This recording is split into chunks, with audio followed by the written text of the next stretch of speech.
Hub में Baloch यकजहती committee के सॾ ते इस्लामाबाद पुलिस तरफां डॉक्टर महारंग बलोच के मार्च से तशद्दुद और गिरफ्तारी खिलाफ एहतजाज मुज़ाहिरो किया है। बलोच यकजहती कमेटी तरफां लापता माण्हुनि की बाज़ियाबी लाइ निकितल मार्च के पांधीड़नि मथां इस्लामाबाद पुलिस तरफां कयल लठबाज़ी शैलिंग और गैर इंसानी अमल जो धरणो हयो है। अवां क्या कई पिया उन मौके ते अॻवाणी जो चवण हो त इस्लामाबाद में बलोच यकजहती कमेटी के कारकुननि तरफां मार्च करे प्यारनि की आज़ादी लाइ एहतजाजी रैली कढी वई। जी नाज़रीन, अवां क्या कई पिया अॻवाणी जो चवण हो त इस्लामाबाद में बलोच यकजहती कमेटी के कारकुननि तरफां मार्च करे प्यारनि की आज़ादी लाइ एहतजाजी रैली कढी वई है। इन जा वधीक अपडेट वठंदासीं हब खां धरती TV news reporter Abdul Ghaffar खोसो लाइन ते मौजूद है। जी अब्दुल गफ़ार खोसो, आगाह कजो।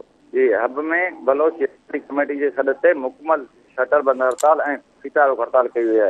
हज़ारे माण्हुनि जो इस्लामाबाद पुलिस खिलाफ सख्त नारेबाज़ी सिंध बलोचिस्तान शहर ते धरणो गुज़िरियल 8 कलाकनि खां जारी है।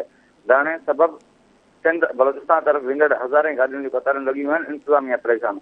हब बाईपास से भवानी मोड़ वट समें औरतुनि ॿारनि समेत हज़ारनि माण्हुनि तरफां धरणो जारी है। जी ठीक है, वॾी मेहरबानी अब्दुल गफ़ार खोसो हब खां तफ़सील ॾियण लाइ।